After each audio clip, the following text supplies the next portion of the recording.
ಪತ್ರಕರ್ತ ಸ್ನೇಹಿತರಿಗೆಲ್ಲ ನಮಸ್ಕಾರ. ಇವತ್ತು ವೇದಿಕೆ ಮೇಲೆ ಕೂತಿರ್ತಕ್ಕಂಥ ಸ್ನೇಹಿತರು ಎಲ್ಲರೂ ಒಂದೇ ಗುಣವನ್ನೇ ಹೊಂದಿಕೊಳ್ಳಬೇಕು. ಇವಾಗೆಲ್ಲ ದುಡ್ಡು ಬೇಕು, ನನ್ನನ್ನು ಸೇರಿಸ್ಕೊಂಡು ಸಿನಿಮಾದಲ್ಲಿ ದುಡ್ಡು ಅಂತಕ್ಕಂಥದ್ದು ಎಷ್ಟು ಇಂಪಾರ್ಟೆಂಟ್ ಅನ್ನೋದ್ರ ಪರವಾಗಿ ಇವೆಲ್ಲ ಇದೆ. ನನಗೆ ನನ್ನ ಮಗ ಏನ್ ಮಾಡ್ತಾನೋ ಗೊತ್ತಿಲ್ಲ, ನನಗೆ ಒಡವೆ ವ್ಯವಸ್ಥೆ ದುಡ್ಡು ಗಿಡ್ಡು ಎಲ್ಲ ತಂದ್ಕೊಡ್ಬೇಕು ಅನ್ನುವಂಥ ಒಬ್ಬ ತಾಯಿ. ಹಾಗಾಗಿ ನಾನು ಇವ್ರ ಜೊತೆ ಸೇರಿಸ್ಕೊಳ್ತೇನೆ. ಒಟ್ಟಾರೆ ಇರೋದೆಲ್ಲ ತುಂಬಾ ಒಳ್ಳೆಯವರು, ನಾವು ಸಿಕ್ಕಾಪಟ್ಟೆ ಒಳ್ಳೆಯವರು. ಆದ್ರೆ ನಾನು ಸಿಕ್ಕಾಪಟ್ಟೆ ಎಲ್ಲರೂ ಕೆಟ್ಟವರು ಅಂತ ಹೇಳ್ತೇನೆ. ಯಾಕೆ ಅಂತ ಹೇಳ್ತೀನಿ ಅಂತಂದ್ರೆ, ಪಿಕ್ಚರ್ ನೋಡ್ತಾ ನೋಡ್ತಾ ನೋಡ್ತಾ ನೋಡ್ತಾ ನನ್ಗೆ ನೆನ್ನೆ ಹೋಗಿದ್ದೆ. ನಾನು ಹೇಳಿದೆ, ನಾನು ಸಿನಿಮಾ ನೋಡ್ಬೇಕಪ್ಪ, ಸಿನಿಮಾ ನೋಡ್ಬಿಟ್ಟು ನಾನು ನಾಳೆ ಬರ್ತೀನಿ ಅಂತ ಹೇಳಿ. ನೆನ್ನೆ ನಾನು ಸಿನಿಮಾ ನೋಡಿದ್ರೆ ಸುಮ್ಮನೆ ಏನೋ ಬಂದು ನಿಮ್ಮ ಜೊತೆ ಮಾತಾಡಿದ್ರೆ ತುಂಬಾ ವಿಷಯಗಳನ್ನ ಮಿಸ್ ಮಾಡ್ಕೋತಿದ್ದೆ ಅಂತ ಅನಿಸ್ತಿತ್ತು. ಎಲ್ಲ ಮಕ್ಕಳು ತುಂಬಾ ಚೆನ್ನಾಗಿ ಮಾಡಿದ್ದಾರೆ. ನನಗೆ ಬಹಳ ಮನಸ್ಸಿಗೆ ಸಂತೋಷ ಆಗುತ್ತೆ. ತುಂಬಾ ಕೆಟ್ಟವರು, ಮಕ್ಕಳು ತುಂಬಾ ಬೈತಿಯಲ್ಲ. ಯಶ್, ಸಂದೀಪ್, ನವಿತೇಜ, ಗುಂಡಿಗೆ ಅಪ್ಪ, ಅವ್ನು ಎಂಥ ಪಾತ್ರ ನೋಡಿ. ಸುಮ್ಮನೆ ಹೆದರಿಸ್ತಾನೇನೋ ಅಂತ ಅನ್ಕೊಂಡ್ಗೆ ಖುಷಿಯಾಗಿ ಮಾತಾಡ್ತಾನೆ. ಹೋಗಿ ಸ್ವಾಮಿ ಟಿಪ್ಪೇನೋ ನೋಡಿದ್ದೀನಿ, ನಾಟಕಲ್ಲೂ ನೋಡಿದ್ದೀನಿ. ಸಣ್ಣ ವಯಸ್ಸಿಗೆ ಆ ಗುಂಡಿಗೆ ಎಲ್ಲಿಂದ ಬರುತ್ತೆ ಮಕ್ಕಳಿಗೆ? ನಿಮಿಷ ಹೆಣ ಆಗ್ತಾನೆ, ಕಣ್ಣು ಮುಚ್ಕೊಂಡಿರೋದು ಹೆಣ ಆಗ್ತದೆ. ಕಣ್ಣು ಬಿಟ್ಟಾಗ ಮನುಷ್ಯನಾಗಿದ್ದು ಕಣ್ಣು ಇನ್ನೊಂದ್ರ ನನ್ ಮಾಡ್ತಾನೆ, ಪಡ್ಕೊಂಡ್ರೆ ಹೆಣ ಆಗ್ಬಿಡುತ್ತೆ. ಇಂಥ ಕೆಟ್ಟ ಜಗತ್ತು, ಆ ಜಗತ್ತಿಗೆ ಹೇಗೆ ಅವರೆಲ್ಲ ಆ ಮೋಹಕ್ಕೆ ಹೇಗೆ ಬಲಿ ಆಗ್ಬಿಡ್ತಾರೆ. ತುಂಬಾ ನೋವಿಸಿದೆ ಎಲ್ಲರೂ ಕೂಡ ಸಮಾಜದಲ್ಲಿ. ಈಗ ಯಶ್ ಅಂತೂ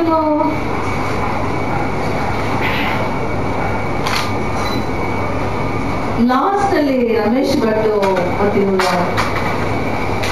ದೃಶ್ಯ ಇದೆಯಲ್ಲ, ತುಂಬಾ ಮನಸ್ಸಿಗೆ ಹಾಸ್ಯ ಅನ್ಸುತ್ತೆ, ಬಹಳ ನೋವು ಅನ್ಸುತ್ತೆ. ಅದು ಬಹುಶಃ ನಾನು ಅದೇ ಏಜ್ ಅಲ್ಲಿ ಇರೋದ್ರಿಂದ ಹಾಗೆ ಅನ್ಸುತ್ತೋ, ಅಥವಾ ನಾನು ಒಬ್ಬ ತಾಯಿ ಆಗಿರೋದ್ರಿಂದ ಹಾಗೆ ಅನ್ಸುತ್ತೋ ಏನು ಅನ್ನೋದಕ್ಕಿಂತಲೂ ನನ್ನ ತರ ಪಾತ್ರವನ್ನ ಜಗತ್ತಿನಲ್ಲಿ ವಾಸ್ತವದಲ್ಲಿ ಅನುಭವಿಸಿರ್ತಕ್ಕಂಥ ಪ್ರತಿಯೊಬ್ಬರಿಗೂ ಫೀಲ್ ಆಗೋದು ಸಹಜ ಆಗ್ಬಿಡುತ್ತೆ. ಯಾಕೆಂದ್ರೆ ಮಕ್ಕಳನ್ನ ಲಾಲನೆ ಪಾಲನೆ ಮಾಡಿ, ಅವ್ರನ್ನ ಪೋಷಣೆ ಮಾಡಿ, ಅವರಿಗೊಂದು ಮಾರ್ಗ ತೋರಿಸೋದಷ್ಟೇ ನಮ್ಮ ಉದ್ದೇಶ ಮತ್ತು ಪರಮ ಗುರಿ, ನಮ್ಮ ಬದುಕಿನ ಧ್ಯೇಯ ಅಂತ ಅನ್ಕೊಂಡಂತ ತಂದೆ ತಾಯಿಗಳಿಗೆ ಮಕ್ಕಳು ವಯಸ್ಸಿಗೆ ಬಂದ ನಂತರ ಆ ಪುಟ್ಟ ಕಾಲುಗಳೆಂದರೆ ಆ ಪುಟ್ಟ ಬಾಯಿಗಳು, ಬಹಳ ದೊಡ್ಡ ಬಾಯಿಗಳು, ದೊಡ್ಡ ಕಾಲುಗಳಾಗಿ ಎದೆಗೆ ಒದೆಯುವುದಿದೆಯಲ್ಲ, ಅದನ್ನ ಎಂತವೂ ಸಹಿಸೋಕ್ಕಾಗೋದಿಲ್ಲ. ವಾಸ್ತವವನ್ನ ಸೆರೆ ಹಿಡಿದಿರ್ತಕ್ಕಂಥ ಅನೇಕ ದೃಶ್ಯಗಳು ಇವತ್ತು ನಿಜವಾಗ್ಲೂ ಕೂಡ ಜಗತ್ತಿನಲ್ಲಿ ವಾಸ್ತವದಲ್ಲಿ ನಡೀತಿರ್ತಕ್ಕಂಥ ವಾಸ್ತವಾಂಶಗಳನ್ನ ತೆರೆದಿಟ್ಟಿರ್ತಕ್ಕಂತಹ ಚಿತ್ರ ಇದೆಲ್ಲವೂ ಕೂಡ ನಿಜವಾಗ್ಲೂ ನನಗೆ ಈ ಚಿತ್ರದಲ್ಲಿ ಎಷ್ಟು ಬ್ಯೂಟಿಫುಲ್ ಅಂತಂದ್ರೆ, ಆ ಸ್ಪೀಡ್, ಸಿನಿಮಾ ಎಲ್ಲೂ ಬೋರ್ ಆಗಲ್ಲ.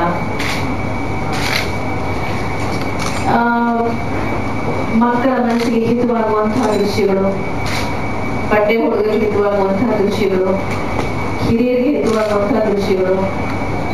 ಇದು ಮೆಸೇಜ್ ಅಂತ ನಾವ್ ಯಾಕೆ ಅನ್ಕೋಬೇಕು? ವಾಸ್ತವವನ್ನ ನಾವು ಹೇಳಿದ್ದೀವಿ, ಅದರಿಂದ ಯಾವ ರೀತಿಯ ಮೆಸೇಜ್ ಅನ್ನಾದ್ರೂ ಅವ್ರು ಕೊಡ್ಬೇಕು. ಅದು ನೆಗೆಟಿವ್ ಆಗೇ ತಗೊಂಡು ಹೋಗ್ತೀವಿ ನಾವು ಹುಡುಗರಿಗೆ. ನೆಗೆಟಿವಿಟಿ ಅಂತ್ಯ ಹೀಗಾಗುತ್ತಪ್ಪ, ನಾವು ಹುಷಾರಾಗಿರ್ಬೇಕು ಅನ್ನುವಂಥದ್ದನ್ನ ಬಳಸ್ಕೊಂಡ್ರೆ ಅದು ಮೆಸೇಜ್ ಇದೆ ಪೇರೆಂಟ್ಸ್ಗಳಿಗೆ. ಆದ್ರೆ ಎಲ್ಲೋ ಒಂದು ಕಡೆ ಮಕ್ಕಳು ಕೂಡ ತಂದೆ ತಾಯಿಗಳಿಂದ ಅತಿಯಾದ ನಿರೀಕ್ಷೆಗಳನ್ನ ಮಾಡೋದು ಸಲ್ಲದು ಅಂತಕ್ಕಂಥದ್ದಂತೂ ನಾನ್ ಕಳ್ಕೊಂಡು. ಇನ್ನೇನ್ ಮಾಡ್ಬೇಕು ತಂದೆಯಾಗಿ? ಅವನ ಇತಿಮಿತಿಯಲ್ಲೇ ತನ್ನ ಮಕ್ಕಳಿಗೆ ಒಂದು ಜವಾಬ್ದಾರಿಯುತವಾದಂತ ಕರ್ತವ್ಯವನ್ನ ತಾನು ನಿರ್ವಹಿಸ್ತಾನೆ. ಹಾಸಿಗೆ ಇದ್ದರೆ ನಾವು ಕಾಲು ಚಾಚುತ್ತೆ. ಆದ್ರೆ ಹಾಸಿಗೆನೂ ಮೀರಿ ಕಾಲು ಚಾಚೋದನ್ನ ಮಕ್ಕಳು ಬಯಸಿದಾಗ ಬಹಳ ಕಷ್ಟ ಆಗತ್ತೆ ಪೇರೆಂಟ್ಸ್ಗಳಿಗೆ. ಅಲ್ಲಿ ಆ ಹುಡುಗ ಯಶ್ ಪಾತ್ರದಲ್ಲಿ ಆ ಅಂಶಗಳು ಬಹಳ ಚೆನ್ನಾಗಿ ಗೋಚರಿಸ್ತಾ ಹೋಗುತ್ತೆ. ಬಹಳ ಆಳವಾಗಿ ನಾವು ಅದನ್ನ ಅರ್ಥ ಮಾಡ್ಕೊಂಡಾಗ ಮಾತ್ರ ಆ ಅಂಶಗಳು ಹುಡುಗರಿಗೆ ಅರ್ಥ ಆಗೋದು. ಆದ್ರೆ ಅವ್ರು ನಿಜವಾಗ್ಲೂ ಆತರ ಆಳವಾಗಿ ಅದನ್ನ ಅಭ್ಯಾಸ ಮಾಡೋ ರೀತಿ ಪಿಕ್ಚರ್ ನೋಡ್ತಾರ. ಖುಷಿಗೋಸ್ಕರ ಪಿಕ್ಚರ್ ನೋಡೋದಾದ್ರೆ ಅದು ಖುಷಿಗೂ ಇದೆ. ಯಾವುದೋ ಒಂದು ಮಚ್ಚೆ ಇದೆ ಕಣೊಬ್ರು, ಮಚ್ಚೆ ಇದೆ ಅನ್ನೋ ಸೀನನ್ನ ನಾನು ಥಿಯೇಟರ್ ಅಲ್ಲಿ ಕೂತ್ಕೊಂಡು ನೋಡ್ಬೇಕಾದ್ರೆ ಇದೇ ವಯಸ್ಸಿನ ಹುಡುಗರು ಏನು ಎಂಜಾಯ್ ಮಾಡ್ತಿದ್ವು ಅಂತ ಹೇಳಿದ್ರೆ ಅವರಿಗೆ ಅದೆಲ್ಲ ತುಂಬಾ ಅಟ್ರಾಕ್ಟಿವ್ ಆದಂತ ಅಂಶಗಳು. ಅದೇ ರಮೇಶ್ ಭಟ್ ಮತ್ತೆ ಇವನ ಸೀನ್ಗಳು ಬಂದಾಗ ಎಷ್ಟು ಗಪ್ ಸೈಲೆಂಟ್ ಆಗ್ಬಿಡ್ತಾರೆ ಅಂತ ಹೇಳಿದ್ರೆ, ಒಟ್ಟೊತ್ತು ಕಿರ್ಚಿ ಕೂಗಾಟಿದ್ದು ಹುಡುಗರು ಒಟ್ಟಿಗೆ ಸೈಲೆಂಟ್ ಆಗ್ಬಿಟ್ರು. ಇಡೀ ಥಿಯೇಟರ್ ಡ್ರಾಪ್ ಸೈಲೆನ್ಸ್. ಅಂದ್ರೆ ಗಂಭೀರತೆನೂ ಇದೆ ಸಿನಿಮಾದಲ್ಲಿ, ಅಷ್ಟೇ ಮನಸ್ಸಿಗೆ ಹಿತವನ್ನ ಹುಡುಗರಿಗೆ ಕೊಡುವಂಥದ್ದು ಇದೆ. ಅದೇ ಹುಡುಗನ ಚಿಂತನೆ ಹಚ್ಚುವಂತ ದೃಶ್ಯಗಳು ಇದೆ. ಈ ಎರಡೂ ದೃಶ್ಯಗಳಿಗೆ ಅವರು ರಿಯಾಕ್ಟ್ ಆಗಿತ್ತು ನನ್ನ ಮುಂದೆನೆ. ನಾನಿದೀನಿ ಅಂತ ನಾನು ಯಾರಿಗೂ ತೋರಿಸ್ಕೊಳ್ಳಿಲ್ಲ, ಅಷ್ಟು ಮುಗುಮ ನಾನು ಕೂತಿದ್ದೆ ಇದೇ ಅನುಪಮ ಥಿಯೇಟರ್. ನನ್ಗನ್ಸ್ತು ಒಂದೊಂದ್ಸಲ ಏನಾಗುತ್ತೆ, ಇದನ್ನ ರೋದನೆಗಳು ಸೇರಯ್ಯ ಬಾಗ್ರೋ ಹುಲ್ಲು ರೋದನೆಗಳು ಯಾರು ನೋಡ್ತಾರೆ ಗೊತ್ತಾಗ್ರು ಅನ್ನೋಂತ ಹುಡುಗರು ನಾನು ನೋಡಿದ್ದೀನಿ. ಬಟ್ ಇಲ್ಲಿ ಅದನ್ನ ನಾನು ನೋಡ್ಲಿಲ್ಲ. ರಿಸೀವ್ ಮಾಡ್ಕೊಂಡಿದ್ದಾರೆ. ಆ ರಿಸೀವ್ ಮಾಡ್ಕೊಂಡಿದ್ದಾರೆ ಅನ್ನೋ ಕಾರಣಕ್ಕೆ ಬಹುಶಃ ಈ ಸಿನಿಮಾ ಸಕ್ಸಸ್ ಆಗಿದೆ. ಆ ರಿಸೀವಿಂಗ್, ಆ ಪಡ್ಡೆ ಹುಡುಗರಿಗೆ ಆ ರಿಸೀವಿಂಗ್ ಇಲ್ಲದೆ ಹೋಗಿದ್ದಿದ್ರೆ ಬಹುಶಃ ಈ ಸಿನಿಮಾ ಆ ಗಂಭೀರವಾದ ಚಿಂತನೆಗಳನ್ನ ರಿಸೀವ್ ಮಾಡ್ಕೊಳ್ಳೋಕೆ ಆ ಪಡ್ಡೆ ಹುಡುಗರಿಗೆ ಆಗದೆ ಹೋಗಿದ್ರೆ ಈ ಸಿನಿಮಾ ಹಿಟ್ ಆಗ್ತಿರ್ಲಿಲ್ಲ ಅಂತ ನಾನು ಅನ್ಕೊಂಡು. ಅಂದ್ರೆ ಅವ್ರ ಮನಸ್ಸಿಗೆ ಅದು ಮುಟ್ಟಿದೆ, ಅವ್ರಿಗೆ ಇಷ್ಟ ಆಗಿದೆ, ಎಲ್ಲೋ ಒಂದು ಕಡೆ ಯೋಚನೆಗೆ ಅವರನ್ನ ತಳ್ಳಿದೆ. ಆ ಸಿನಿಮಾ ಯೋಚಿಸೋದಕ್ಕೆ ಒಂದಿಷ್ಟು ಅವಕಾಶಗಳನ್ನ ಕೊಟ್ಟಿದೆ ಅಂತಕ್ಕಂಥದ್ದು ನನ್ನ ಅಭಿಪ್ರಾಯ. ಎಲ್ಲರೂ ಬಹಳ ಅದ್ಭುತವಾಗಿ ಮಾಡಿದ್ದಾರೆ. ಈ ಮಕ್ಕಳ ಬಗ್ಗೆ ಅಂತೂ ನಾವು ಕಲಾವಿದರು ಏನೋ ಪೋಷಕ ನಟರು ಮಾಡಿದೀವಿ, ಓಕೆ, ನಮ್ಮ ಪಾತ್ರಕ್ಕೆ ನಾವೇನೋ ಒಂದಷ್ಟು ಜೀವ ಸಲ್ಲಿಸಿರ್ಬೋದು. ಈ ಮಕ್ಕಳು ಒಟ್ಟಾರೆ ಸಿನಿಮಾದಲ್ಲಿ 80% ಆವರಿಸ್ಕೊಂಡಿರ್ತಕ್ಕಂಥದ್ದು ಹುಡುಗರೆ. ಈ 5 ಪಾತ್ರಗಳು 80% ಇಡೀ ಸಿನಿಮಾನ ಆವರಿಸಿಕೊಂಡು ಆ ಚಿತ್ರವನ್ನ ಸಂಪೂರ್ಣವಾಗಿ ಜನಗಳಿಗೆ ಒಪ್ಪಿಸಿ ಸೈ ಅನ್ಸ್ಕೋಬೇಕು ಅಂದ್ರೆ ಇವು 5 ಪಿಲ್ಲರ್ಗಳಿದೆಯಲ್ಲ, ಇವು ತುಂಬಾ ಮುಖ್ಯವಾದಂತ ಪಿಲ್ಲರ್ಸ್. ಅಷ್ಟು ಅದ್ಭುತವಾಗಿ ಜವಾಬ್ದಾರಿಯುತವಾಗಿ ಆ ಕರ್ತವ್ಯವನ್ನ ನಿಭಾಯಿಸೋದಕ್ಕೆ hats off to them. Hats off ನಿಮ್ಮೆಲ್ಲರಿಗೂ. I am very glad, I am very happy. ನಿಮ್ಮಂತ ಹುಡುಗರ ಜೊತೆ ನಾವೆಲ್ಲ ಪಾತ್ರ ಮಾಡಿದ್ವಿ ಅನ್ನೋದೇ ನನಗೆ ತುಂಬಾ ಖುಷಿ ಅನ್ಸುತ್ತೆ. ಹೆಚ್ಚಿಗೆ ಹೇಳ್ಕೋದಿಲ್ಲ, ನಿಜವೂ ನನಗೆ ಇಂಥ ಸಿನಿಮಾದಲ್ಲಿ ಪಾತ್ರ ಮಾಡಿದ ಅಂತ.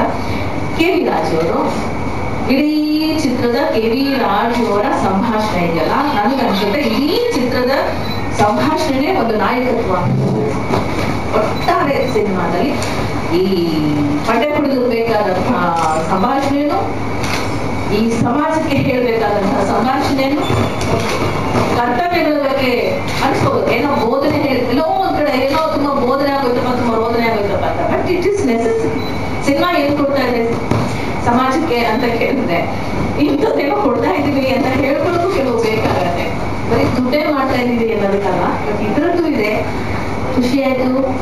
ವೇಣುಗೋಪಾಲ್ ಕ್ಯಾಮ್ರಾ ಸೂಪರ್, ತುಂಬಾ ಮುಚ್ಚು ಚಿತ್ರ, ತುಂಬಾ ರಿಚ್ ಆಗಿದೆ, ತುಂಬಾ ಖುಷಿ ಆಗತ್ತೆ. ವ್ಯಾಪಾರಿ ಸೂತ್ರದಲ್ಲಿ ಬೇಕಾದಂತಹ ವ್ಯಾಪಾರಿ ಅಂಶಗಳು ಕೂಡ ಇದರಲ್ಲಿದೆ. ಅದು ಯಾವುದು ಅತಿಯೂ ಆಗದೆ, ಅತ್ಯಂತ ಕಡಿಮೆಯೂ ಆಗದೆ, ಆಮೇಲೆ ಹಳೆಯ ಅಂದ್ರೆ ಹಿರಿಯರ ಪಾತ್ರಗಳ ಜೊತೆಲೇ ಇದನ್ನ ಸಮ್ಮಿಶ್ರ ಮಾಡಿ ಕಥೆಯನ್ನ ಹೆಣೆದಿರೋದಿದೆಯಲ್ಲ, ಅದು ತುಂಬಾ ಅದ್ಭುತ ಅನಿಸ್ತದೆ.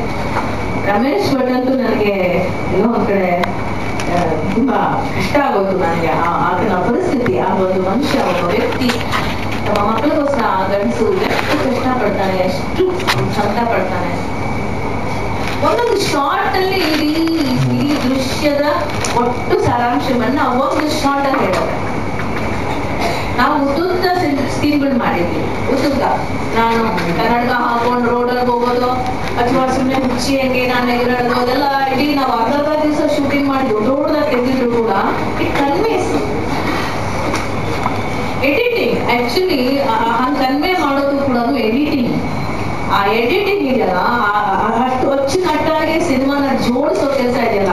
ನಾವೇನೋ ಒಂದು ರಾಶಿ ತಂದು ಹಾಕಿಬಿಟ್ರೆ ಅದನ್ನೆಲ್ಲಾ ಕತ್ತರಿಸಿ ಒಟ್ಟು ಮಾಡಿ ಆ ಕತೆ ಹಿಡಿದು ಜನಗಳ ರೀಚ್ ಆಗಿ ಸಕ್ಸಸ್ ಆಗಿ ಪ್ರೊಡ್ಯೂಸರ್ ಉಳಿಯೋ ಹಾಗಾಗಿ ನಟರಿಗೆ ಹೆಸರು ಬರೋ ಹಾಗಾಗಿ ಇದೆಲ್ಲ ಆಗ್ಬೇಕು ಅಂದ್ರೆ ಎಡಿಟಿಂಗ್ ಆಲ್ಸೋ ವೆರಿ ಇಂಪಾರ್ಟೆಂಟ್.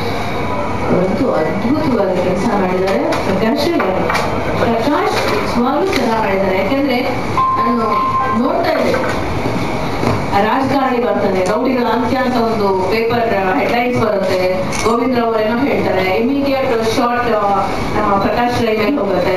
ಅದು ದೊಡ್ಡ ಸೀನೆ, ಚೆನ್ನಾಗಿ ಗೊತ್ತಾಗುತ್ತೆ ನಮ್ಗೆ ದೊಡ್ಡ ಸೀನೆ ತೆಗ್ದಿದ್ದಾರೆ ಅಂತ. ಬಟ್ ಈ 2 ಶಾರ್ಟ್ ಕನ್ವೆ ಮಾಡುತ್ತೆ ಅಷ್ಟೇ. ಅವ್ನು ಆರ್ಡರ್ ಮಾಡ್ತಾ ಇದ್ದಾನೆ, ಇಟ್ ಇಸ್ ವೆರಿ ಹ್ಯಾಪಿ. ಅವ್ನಿಗೆ ಏನ್ ಬೇಕು, ಒಬ್ಬ ನಿಷ್ಠಾವಂತ ಪೊಲೀಸ್ ಅದನ್ನ ನಿರೀಕ್ಷೆ ಮಾಡ್ತಾ ಇದ್ದ, ಯಾರಾದ್ರೂ ಇಂಥದ್ದೊಂದು ನನಗೆ ಅಸ್ತ್ರವಾಗಿ ಕೊಡ್ತಾರೆ ಅನ್ನೋ ಡಿಸಿಷನ್ ಅಂತ. ಅದೊಂದು ಡಿಸಿಷನ್ ಸಿಗುತ್ತೆ, ಜಸ್ಟ್ ಒಂದು ಸ್ಮೈಲ್, ಸೊ ಆಕ್ಷನ್ ಚಾಲು ಆಗ್ಬಿಡುತ್ತೆ. ತುಂಬಾ ಚೆನ್ನಾಗಿದೆ, ಅದ್ಭುತವಾಗಿದೆ ಸಿನಿಮಾ. ಇದನ್ನ ಮಿಸ್ ಮಾಡ್ಕೋಬಾರ್ದು ಜನ ಅಷ್ಟೇ.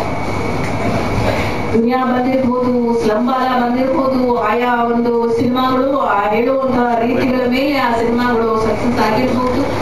ಇವೆಲ್ಲರ ಜೊತೆಯಲ್ಲಿ ಅದೇ ಥರದ ಅದೇ ಭೂಗತಕ್ಕೆ ಮಕ್ಕಳು ಆ ಭೂಗತದ ಮೋಹಗಳಿಗೆ ಈ ಒಂದು ನಾಗರಿಕತೆಯಲ್ಲಿ ಆಗ್ತಕ್ಕಂತಹ ಎಲ್ಲ ಬದಲಾವಣೆಗಳಿಗೂ ಆಸೆಯನ್ನ ಪಡ್ತಕ್ಕಂಥದ್ದು, ಆ ದುಡ್ಡಿನ ಒಂದು ಅಹಂಕಾರ, ಆಮಿಷಗಳಿಗೆ ಒಳಗಾಗ್ತಕ್ಕಂಥದ್ದು, ಇದೆಲ್ಲವೂ ಸಹಜವಾಗಿ ರಾಜಧಾನಿ ಅಥವಾ ಎಲ್ಲ ಕಡೆಗೂ ಇವನ್ ತಾಲೂಕಾ ಪ್ಲೇಸಸ್ ಅಲ್ಲೂ ಕೂಡ ಶುರುವಾಗಿದ್ದಾವೆ ಇವೆಲ್ಲ. ಇದೆಲ್ಲವಕ್ಕೂ ಕೂಡ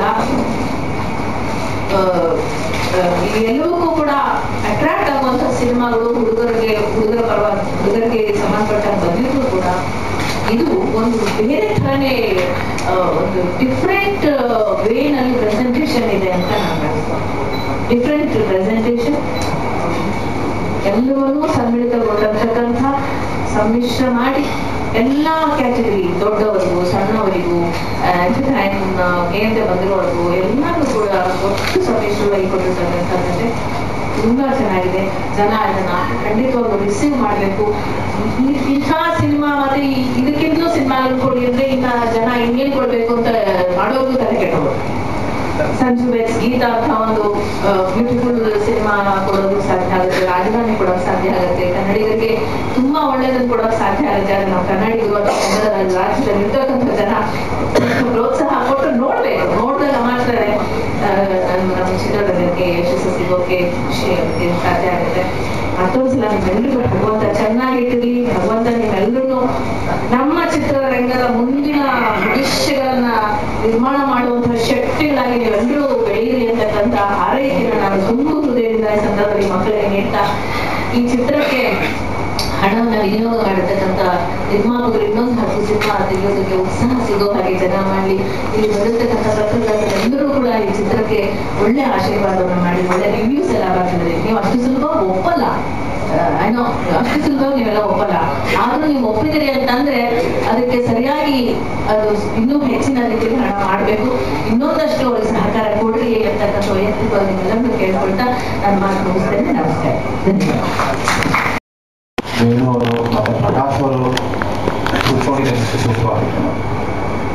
ಶೂಟಿಂಗ್ ಸಮಯದಲ್ಲಿ ಎಲ್ಲೋ ಎಳಿತಿದೆ ಅನಿಸ್ತಾನೇ ಮಾಡ್ಕೊಂಡು ಬಂದೆ. ನಾನು 3 ದಿನ 3 ದಿನ ಅಷ್ಟೇ ಇದ್ದಿದ್ದು.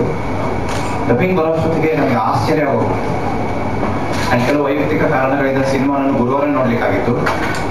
ಗುರುವಾರ ನೋಡಿದಾಗ ಬೇರೊಂದು ಮಾನಸಿಕ ಸ್ಪರ್ಶನೇ ಸಿನಿಮಾಗೆ ಪ್ರಾಪ್ತವಾಗೋಗ್ಬಿಟ್ಟಿತ್ತು.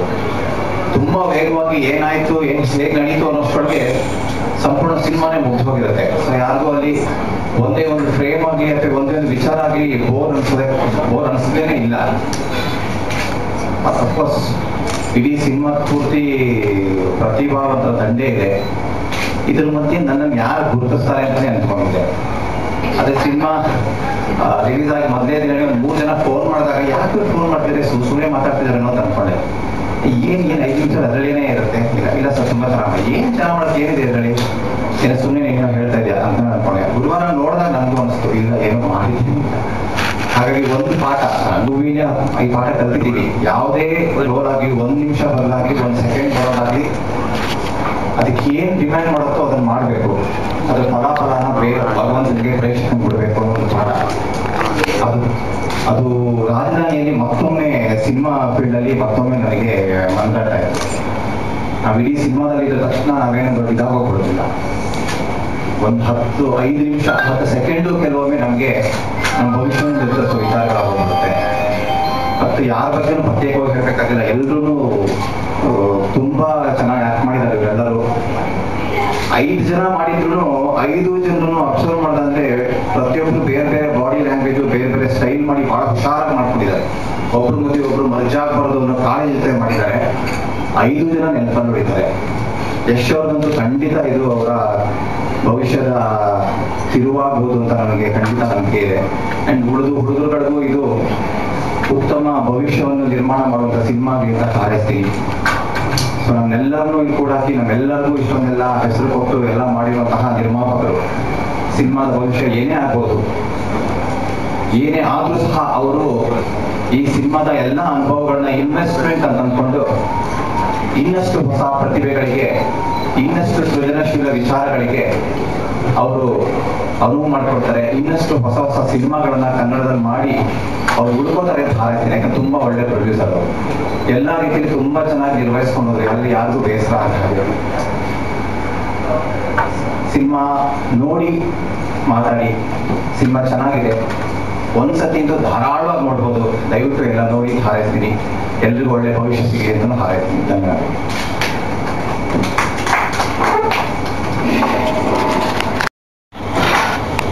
ಬೆಂಗಳೂರಿನಿಂದ ಸಿನಿಮಾ ಬಂದಿದ್ದ ಕಾರಣ ಅದು 100ರಿಂದ 1000 ಜನ ನೋಡೋದನ್ನ ಕೋಟ್ಯಾಂತರ ಜನ ನೋಡಲಿ.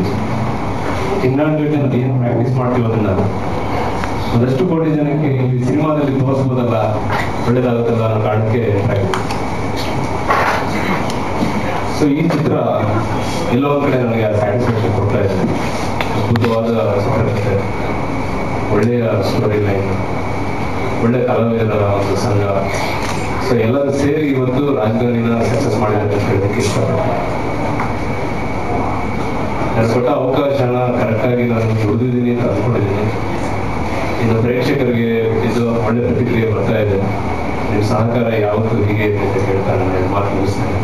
ನನ್ನ ಜೊತೆ ನಟನೆ ಮಾಡಿದ ಎಲ್ಲರಿಗೂ ಅದನ್ನು ಗಮನಿಸಿ ನಮಗೆ ಆ ಪ್ರತಿಕ್ರಿಯೆ ಬಂದಿದೆ. ಮೊದಲಾಗಿ ಮಾಧ್ಯಮದವರಿಗೆ ನಾನು ಎಲ್ಲರಿಗೂ ಧನ್ಯವಾದ ಹೇಳಕ್ಕೆ ಇಷ್ಟಪಡ್ತೀನಿ. ಇಷ್ಟು ಒಳ್ಳೆ ಪ್ರತಿಕ್ರಿಯೆ ನಮ್ಮ ಸಿನಿಮಾ ಸಿಕ್ಕಿದ್ದು ಬಹಳ ಖುಷಿಯಾಗಿದೆ. ಆಕ್ಚುಲಿ ಅದರಿಂದ ತುಂಬಾ ಒಂದು ಸಪೋರ್ಟ್ ಸಿಕ್ಕಿದೆ ನಮಗೆ. ಪ್ರತಿಯೊಂದು ಪ್ರತಿಕ್ರಿಯೆಯವರು ನಮ್ಮ ಚಿತ್ರದ ಬಗ್ಗೆ ಬಹಳ ಒಳ್ಳೆ ಪ್ರತಿಕ್ರಿಯೆ ಕೊಟ್ಟಿದ್ದಾರೆ.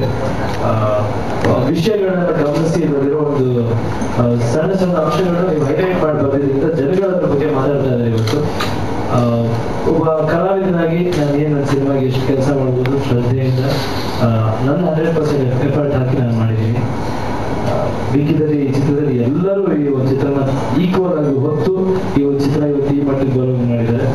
ನಿಜವಾದ ನಾಯಕರು ಚಿತ್ರದ ನಿರ್ಮಾಪಕರು, ಅವರು ನಾನು ಮೊದಲ ಥ್ಯಾಂಕ್ಸ್ ಹೇಳಕ್ಕೆ ಇಷ್ಟಪಡ್ತೀನಿ. ಈ ಥರ ಒಂದು ಚಿತ್ರ ಮಾಡಿ ಇವತ್ತಿನ ದಿನ ಏನೇನು ಕಮರ್ಷಿಯಲ್ ಡಿಮ್ಯಾಂಡ್ಸ್ಗಳು ಇದ್ರೂ ಕೂಡ ಆದ್ರೂ ಒಂದು ಧೈರ್ಯ ಮಾಡಬೇಕು, ಈ ಥರದ ಒಂದು ಅಟೆಂಪ್ಟ್ ಮಾಡೋದಕ್ಕೆ. ಆ ಒಂದು ಕೆಲಸ ಅವ್ರು ಮಾಡಿದ್ದಾರೆ. ಅದಕ್ಕೆ ಅವರಿಗೆ ತಕ್ಕ ಒಂದು ಗೌರವ, ಒಂದು ಇದು ಎಲ್ಲರಿಂದ ಸಿಗಬೇಕು ಅನ್ನೋದು ನನ್ನ ಆಸೆ. ಆಮೇಲೆ ಬಹಳ ಖುಷಿ ಪಡುವಂಥದ್ದು ನನಗೆ ಇಲ್ಲಿ ಉಮಾಶ್ರೀ ಮೇಡಮ್ ಅವರಿಗೆ ಕಾರಣ ಸರ್ ಮಾತಾಡ್ಬೇಕಾದ್ರೆ ಬಹಳಷ್ಟು ಒಂದು ಸ್ಟಫ್ ಇರುವಂತ ಅಥವಾ ಒಂದು ತೂಕ ಇರುವಂತ ವ್ಯಕ್ತಿತ್ವದ ನಟರವರು, ಅವ್ರಗಳಿಂದ ನಾವು ಹೊಗಳಿಸ್ಕೊಳ್ಳೋದಿಲ್ಲ ಬಹಳ ದೊಡ್ಡ ವಿಷಯ. ಯಾಕಂದ್ರೆ ಕಲಾವಿದರು ಜಸ್ಟ್ ಸ್ಟಾರ್ಸ್ ಅನ್ನೋದಕ್ಕಿಂತ ಬಹಳ ದೊಡ್ಡ ಕಲಾವಿದರು ಚಿತ್ರದಿಂದ ನಾವು ನೋಡ್ತಾ ಬೆಳೆದು ಬಂದಿದ್ದೀವಿ. ಅದರಲ್ಲಿ ಪ್ರತಿಯೊಂದು ಪಾತ್ರನೂ ಒಂದಕ್ಕಿಂತ ಬೇರೆ ರೀತಿ ಮಾಡಿ ಹೆಸರು ಗಳಿಸಿರುವಂಥವ್ರು. ಅಂಥವ್ರೆಲ್ಲೋ ನಮ್ಮ ಪ್ರಯತ್ನ ನೋಡಿ ಒಂಚೂರು ಗುರುತಿಸಿದಾಗ ಇನ್ನೊಂದಷ್ಟು ಖುಷಿ ಆಗುತ್ತೆ. ಬೇರೆ ರೀತಿ ಪಾತ್ರ ಮಾಡೋದಕ್ಕೆ ಧೈರ್ಯ ಸ್ಫೂರ್ತಿ ಸಿಗುತ್ತೆ. ಎಲ್ಲರಿಗೂ ಧನ್ಯವಾದ ಹೇಳಕ್ಕೆ ಇಷ್ಟಪಡ್ತೀನಿ. ಇದೇ ರೀತಿ ನಿಮ್ಮ ಆಶೀರ್ವಾದ ನಮ್ಮ ಮೇಲಿರಲಿ. ಅಂಡ್ ಎಲ್ಲ ನನ್ನ ಜೊತೆ ಮಾಡಿದ ಎಲ್ಲ ಆಕ್ಟರ್ಗೆ ನಾನು ಥ್ಯಾಂಕ್ಸ್ ಹೇಳಕ್ಕೆ ಇಷ್ಟಪಡ್ತೀನಿ.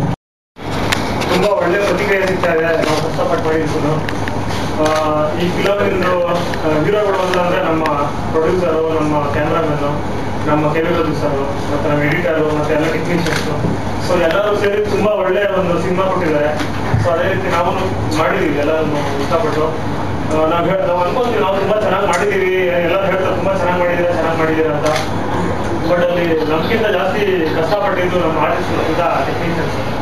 ಸೊ ಎಲ್ಲರೂ ಒಂದು ಟೀಮ್ ವರ್ಕ್ ಇಂದ, ಒಂದು ಟೀಮ್ ಎಫರ್ಟ್ ಇಂದ ರಾಜ್ಯದಲ್ಲಿ ಇವತ್ತು ಇಷ್ಟು ಒಂದು ಒಳ್ಳೆ ಮಟ್ಟಕ್ಕೆ ಎಲ್ಲರೂ ಪ್ರೇಕ್ಷಕರು ತುಂಬಾ ಇಷ್ಟ ಆಗ್ತಾ ಇದೆ. ಮತ್ತೆ ಇಂಥ ದೊಡ್ಡ ಕಲಾವಿದರ ಜೊತೆ ನಾವು ಆಕ್ಟಿಂಗ್ ಮಾಡಿದ ರಾಜಧಾನಿಯಲ್ಲಿ ನಿಜವಾಗ್ಲೂ ಇಷ್ಟಪಡ್ತೀನಿ. ಪ್ರಕಾಶ್ ರೈ ಸರ್ ಆಗಿರ್ಬೋದು, ಪ್ರತಿಯೊಬ್ಬರು. ಸೊ ರಾಜ್ಯದಲ್ಲಿ ನಾನು ಒಬ್ಬ ಆಗಿರೋ ನಿಜವೂ ನನಗೆ ಹೆಮ್ಮೆ ಆಗ್ತಾ ಇದೆ. ಸೊ ಎಲ್ಲರಿಗೂ ಥ್ಯಾಂಕ್ಸ್ ಹೇಳಕ್ ಇಷ್ಟಪಡ್ತೀನಿ, ನಮ್ಮ ಜೊತೆ ಮಾಡಿದ್ದವರು ಆರ್ಟಿಸ್ಟ್ಗಳು ಎಲ್ಲರಿಗೂ. ಸೊ ಎಲ್ಲರಿಗೂ ನಮಸ್ಕಾರ. ಪುಟ್ನಾಂಜ ಪಿಕ್ಚರ್ ನೋಡಿದಾಗ ನಮ್ಮ ಅಜ್ಜಿಗೆ ಹೋಗಿ ಬೈದಿದ್ದೆ. ಅಜ್ಜಿ ಅಂದ್ರೆ ಹೇಗಿರ್ಬೇಕು ಅಂದ್ರೆ ಹೋಗಿ ಒಂದ್ಸತಿ ಪುಟ್ನಾಂಜ ಪಿಕ್ಚರ್ ನೋಡ್ಕೊಂಬಂತ. ಸೊ ಉಮಾಶ್ರೀ ಮೇಡಮ್ ಜೊತೆ ಆ್ಯಕ್ಟ್ ಮಾಡಿದ್ದು ನನ್ನ ಪುಣ್ಯ ಅಂತ ಹೇಳಬೇಕು. ಅವ್ರ ಜೊತೆ ವೇದಿಕೆ ಹಂಚ್ಕೊಂಡಿದ್ದು ನನ್ನೊಂದು ದೊಡ್ಡ ಭಾಗ್ಯ. ಎರಡನೇ ವಿಷಯ ಸಿನಿಮಾದ ಬಗ್ಗೆ, ಸಿನಿಮಾ ಸಕ್ಸಸ್ ಬಗ್ಗೆ. ಅದು ತುಂಬ ಚೆನ್ನಾಗಿ ಕಾಣಿಸ್ತಾ ಇದೆ. ದೊಡ್ಡ ಅಭಿಮಾನಿ ಬಳಗನೇ ಹುಡ್ಕೋತಾ ಇದೆ. ನಾನು ಕನ್ಸಲ್ಲೂ ಅನ್ಕೊಂಡಿರಲಿಲ್ಲ ಈ ರೀತಿ ಒಂದು ಅಭಿಮಾನಿ ಬಳಗ ಹುಡ್ಕೊಳ್ಳುತ್ತೆ ಅಂತ. ಆಲ್ರೆಡಿ ಹುಡುಗರೆಲ್ಲ ಚಡ್ಡಿ ದೋಸ್ ಅನ್ಕೊಂಡಿದ್ದೇನೆ. ಸೊ ದೋಸ್ಗಿರೋ ವ್ಯಾಲ್ಯೂ ಇಲ್ಲಿ ಗೊತ್ತಾಗಿದೆ ನನಗೆ. ಆಮೇಲೆ ಮೂರನೇ ವಿಷಯ ಹೇಳಬೇಕು ಅಂದ್ರೆ ನಮ್ಮ ರಾಜಧಾನಿ ಪ್ರೊಡ್ಯೂಸರ್ ಬಗ್ಗೆ. ತುಂಬಾ ಒಳ್ಳೆ ಮನುಷ್ಯರು, ಆಮೇಲೆ ತುಂಬಾ ಒಳ್ಳೆ ಸಿನಿಮಾ ಮಾಡಿದ್ದಾರೆ. ಈ ತರ ಪ್ರೊಡ್ಯೂಸರ್ನ ದಯವಿಟ್ಟು ಕನ್ನಡ ಇಂಡಸ್ಟ್ರಿ ಉಳಿಸ್ಕೋಬೇಕು ಅಂತ. ಆಮೇಲೆ ಇನ್ನೊಂದು ವಿಷಯ ಅವ್ರಿಗೆ ನಾನು ಹೇಳೋದು ಅಂದ್ರೆ, ನೆಕ್ಸ್ಟ್ ಏನಾದ್ರು ಪಿಕ್ಚರ್ ತೆಗೆಯೋದ್ರೆ ದಯವಿಟ್ಟು ರಾಜಧಾನಿ ಪಾರ್ಟ್ 2 ತೆಗೀರಿ. ಅದಕ್ಕೆ ಟೈಟಲ್ ಮಾತ್ರ ರಾಜಧಾನಿ ಅಂತ ಹೇಳಿ, ಕೆಳಗಡೆ ಕಿಂಗ್ ಆಫ್ ವಿಕ್ಟರಿ ಅಂತ ಹೇಳಿ. ಯಾಕಂದ್ರೆ KV ರಾಜಸ್ಥಾನಕ್ಕೋಸ್ಕರ ಇಷ್ಟ ಹೇಳಿ ನಾನು ಮಾತು ಮುಗಿಸ್ತೀನಿ. ನಮಸ್ಕಾರ.